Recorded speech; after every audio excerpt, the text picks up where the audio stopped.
The Citadel Code, the philosophy of the medieval knight and noble. Chapter 9, Daily Life in the Citadel, the philosophy lived. Inside the Citadel, the philosophy was not theory, but habit. Dawn brought weapons practice, terce brought prayer, noon brought judgment, evening brought counsel and feast. Every act, training squires, repairing walls, hearing petitions, embodied the code. The knight's surcoat, sword, and banner proclaimed his vows to all who saw them. Siege or peace, the Citadel remained both fortress and school of virtue, where young men learned that knighthood demanded soul as well as steel.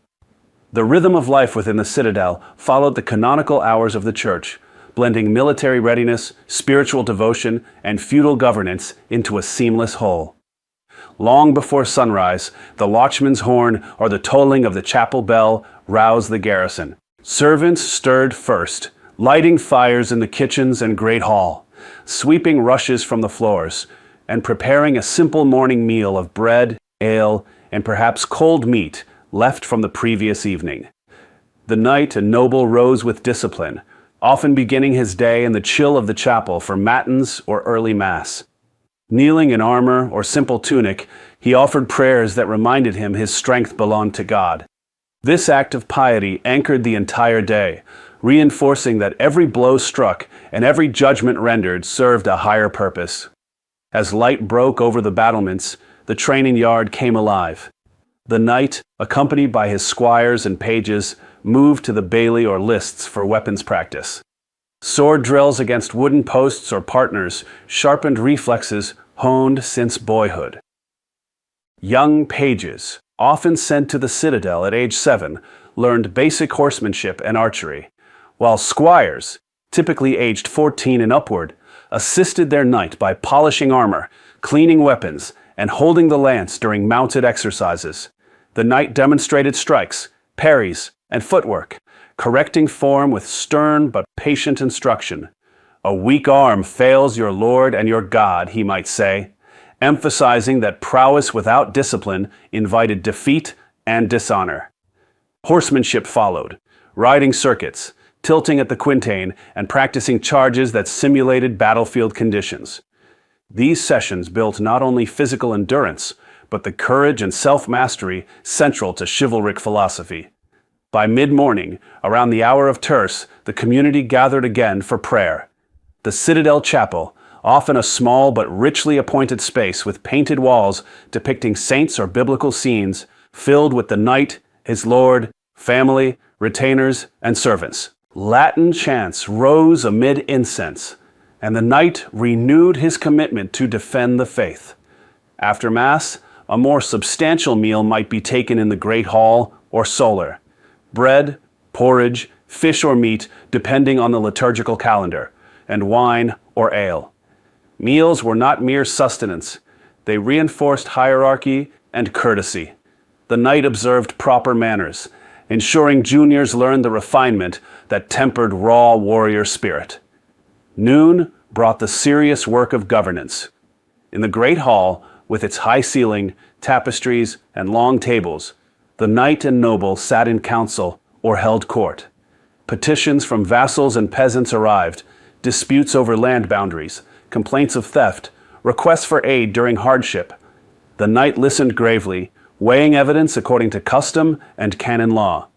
Justice here embodied the code, punishing the guilty without cruelty, showing mercy where repentance appeared genuine, and ensuring the weak received protection. Administrative duties followed, reviewing accounts of the estate, inspecting stores of grain and salted meat against future siege, and directing repairs to walls, towers, or the drawbridge. Every decision reflected loyalty to the Lord and responsibility for those under his shield. Afternoons often turned to practical military preparation. In peacetime, the knight oversaw maintenance of siege engines, stockpiling of arrows and stones, and drilling of the garrison. Guards rotated on the walls, operating the portcullis and drawbridge while scanning the horizon for threats. Hunting parties might ride out, falconry, or chasing boar and deer, providing both food and training in horsemanship and tracking. These excursions tested courage and reinforced bonds among comrades. Back within the walls, the knight might instruct squires in the finer points of chivalry, tales from the Song of Roland, lessons on courtly conduct, or the importance of generosity. Young men absorbed that knighthood required more than skill at arms. It demanded honor in victory and restraint in defeat. As evening approached, vespers called the household once more to prayer. The day's labors paused for reflection, gratitude for protection granted, and supplication for strength in future trials. Supper in the great hall followed, a more communal and often lavish affair. Torches and candles illuminated the space, as servants carried platters of roasted meats, fish, vegetables, and spiced wines. The knights sat according to rank, engaging in conversation that mixed strategy, stories of past campaigns, and moral instruction. Minstrels or troubadours might perform chansons, celebrating heroic deeds, reinforcing the ideals of loyalty and courage. Feasts celebrated alliances, marked holy days, or simply rewarded the household's diligence. Through these shared meals, the philosophy lived. Generosity from the strong sustained the community, while courtesy and good cheer maintained harmony. Night brought the final watches. The night ensured sentries stood ready, rotating shifts so men could rest. In times of peace, the citadel grew quieter, though never fully silent. Dogs barked, wind whistled through arrow slits, and the occasional clank of armor echoed as guards patrolled. The knight might retire to his chamber or the solar, reviewing the day's events or consulting with his lord on matters of estate and defense. Sleep came in shifts for many, especially during periods of tension, reminding all that vigilance was itself an act of loyalty and courage. Even during siege, the philosophy endured with heightened intensity. When enemy banners appeared and the drawbridge rose, every resident contributed. Knights commanded defenses from the battlements, directing archers and engineers while conserving supplies. Prayer intensified as spiritual strength bolstered physical resistance. Rations were shared equitably, embodying justice and generosity. The citadel became a crucible where the code was tested. Courage under arrow fire, loyalty when hope faded, and piety that turned suffering into offering.